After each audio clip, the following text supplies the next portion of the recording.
Saya bercerita seperti ini karena saya mengalami di rumah tanaman yang nggak begitu diperhatikan sama diperhatikan itu beda sekali.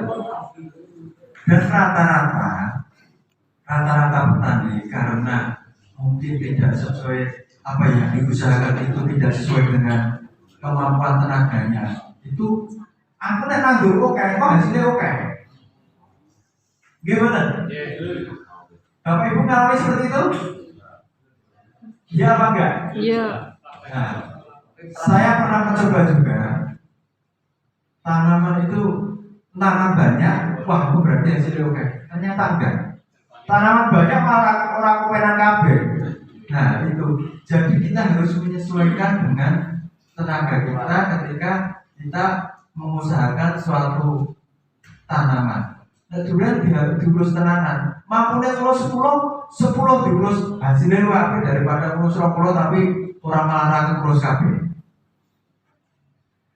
Terus saya juga mau menanyakan di sana perlakuan Bapak Ibu. Kalau di sini bisa berbuah 3 kali di sekitar sini. Kalau di sana bagaimana? Musiman. Nah, kalau di sini ada perlakuannya Bapak Ibu. Jadi memang pakai di booster. Dan seharusnya memang pupuk itu harus berimbang. Harus berimbang.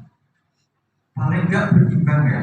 Itu pengalaman di sini juga. Kemarin itu petani itu biasanya penggunaan pupuk kimia yang berlebihan.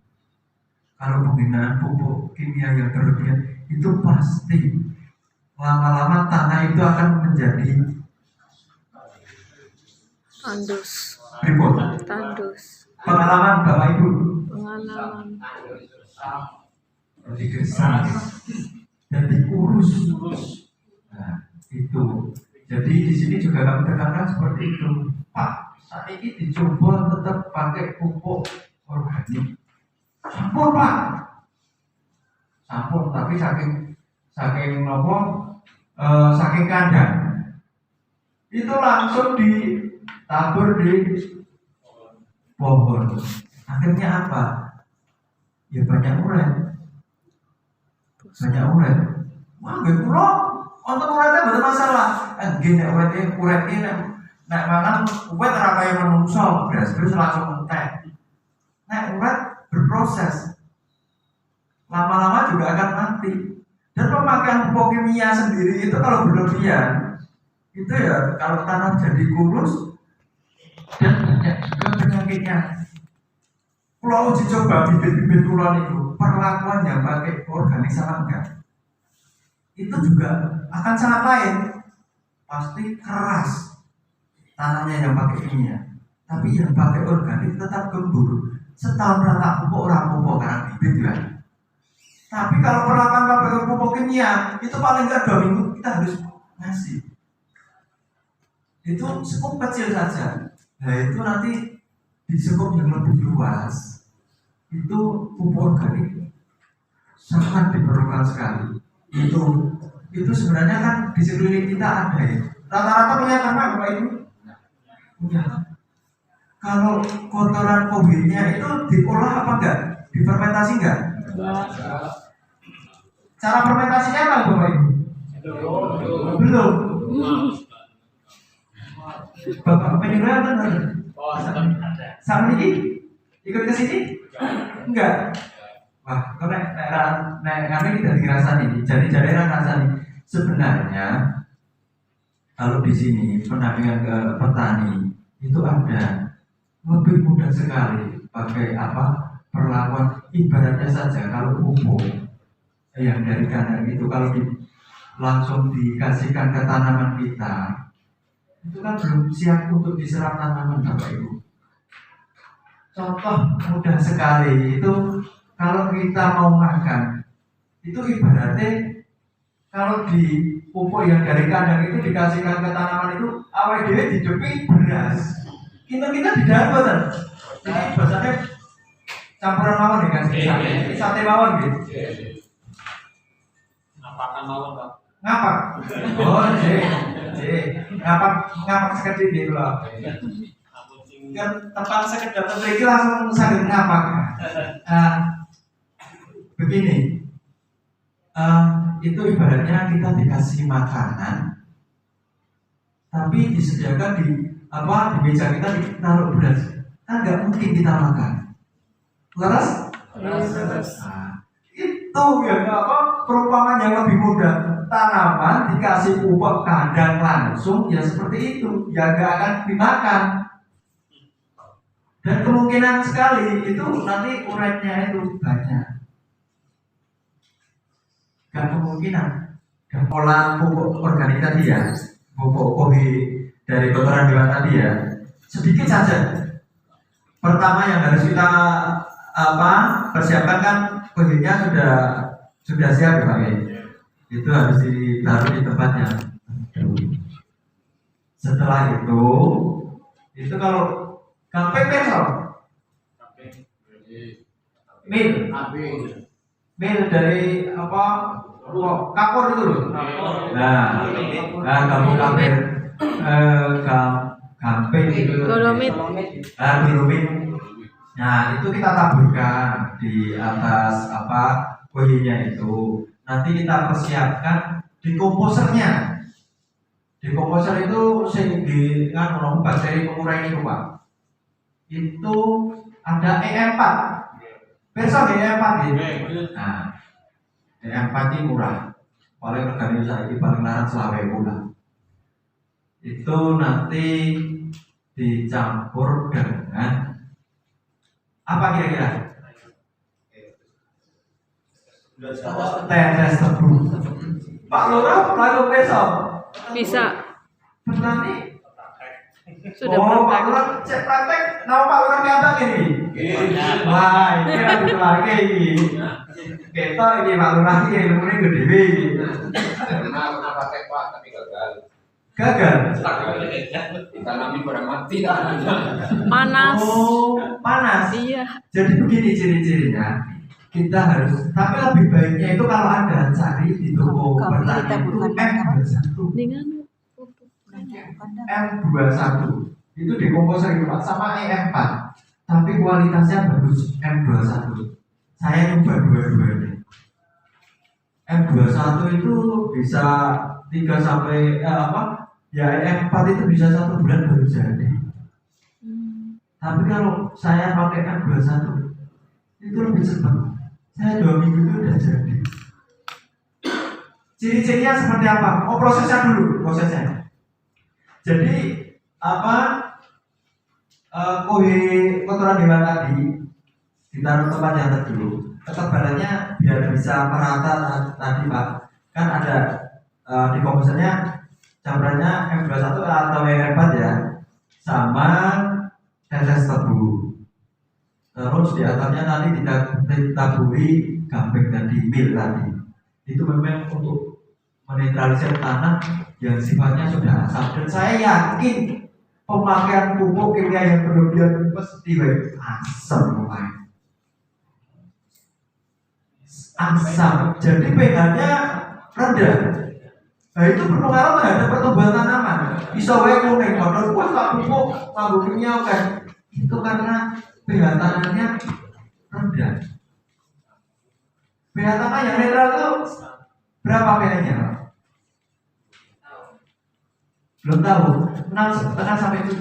Itu masih 6,5 sampai 7,5. Kalau lebih terlalu basah juga gak bagus untuk tanaman, kurang juga gak bagus untuk tanaman. Makanya bro kuning bro. Dan itu rata-rata di sini kemarin yang memupuk pakai pupuk kimia yang berlebihan bisa dilihat di kebun nanti. Itu yang unik, berarti pemupukan kimia yang berlebihan. Dan itu kalau diambil, dilakukan. Kalau sekarang pakai pH tanah itu ada yang mereknya apa itu, ada yang murah, ada yang 500, ada yang sampai 2 juta, ada yang 1.500.000 itu ditancapkan itu sudah kelihatan pH-nya. Bapak Ibu akan rekabungan pH tanah. Betul. Gampangnya kalau cakap musli jajannya kurang, diambil sampel tanahnya, dikombanyu, terus kertas lakus itu dicelupin, pakai ada ke warnanya. Warnanya itu penonton contekane warna kaya ini pH semacam niku wonten. Iku kurang. Tapi kalau mboten menyarankan itu. Masalahnya ya yang pegangan yang penting bisa.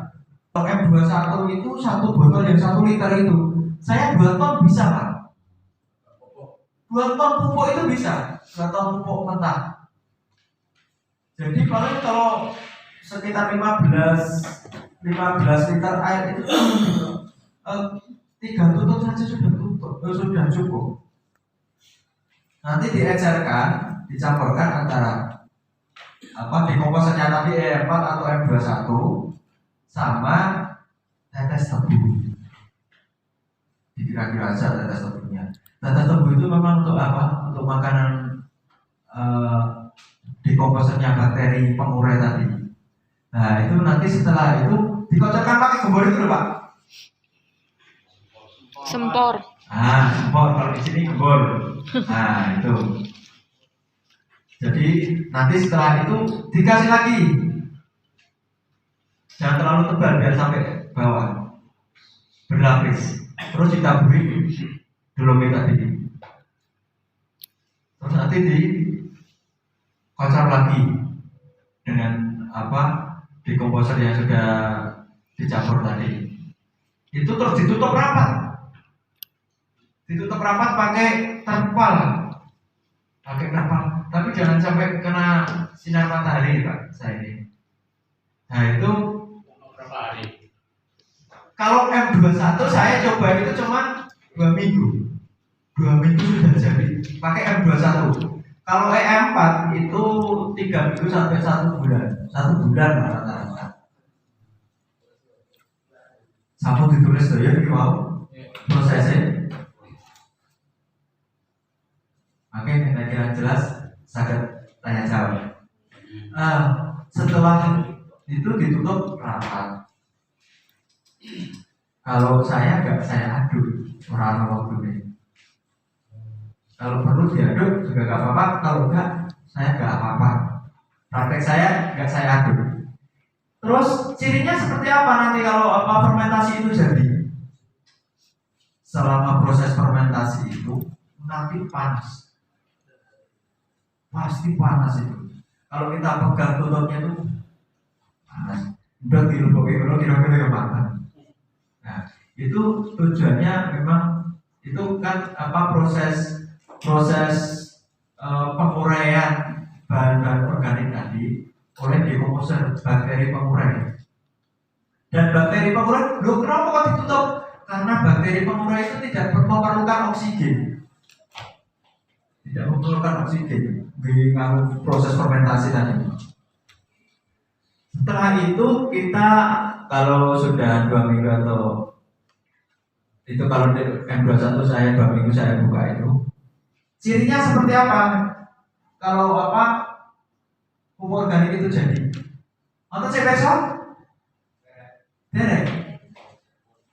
Jadi ciri-ciri pupuk organik itu yang sudah jadi fermentasinya itu mudah Pak. Kita buka, kita lihat, kalau kita pegang itu pasti tidak dan tidak bau lagi, tidak bau kotoran. Itu mudah kan? Pun dicek kalau ini kalau biasa sih ngecek pas orang pengadaan, karena kalau cek, wah aku jadi panitia penerima tak cek hasilnya kaya apa, ditopok lo malah sama menjorok. Jadi luar biasa.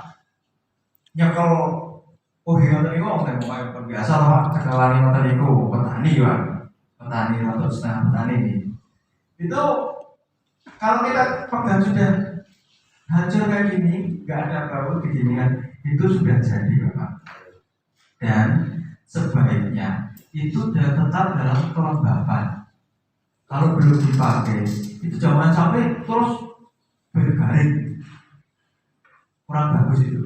Yang penting masih dalam nggak kena sinar matahari, jadi tetap kembang. Kalau yang nggak tahu, itu memang malah dibikin kering, piye yo. Nah terus bakteri ini pengurai tanah, penyubur tanah gitu, sudah mati oke. Itu sebaiknya tetap korban. Lebih baik lagi Bapak Ibu, itu hasilnya itu dikasihkan karung kalau masih lama dipakai, kasihkan karung, tapi dalamnya yang pakai plastik. Ada ukurannya 25 kiloan itu.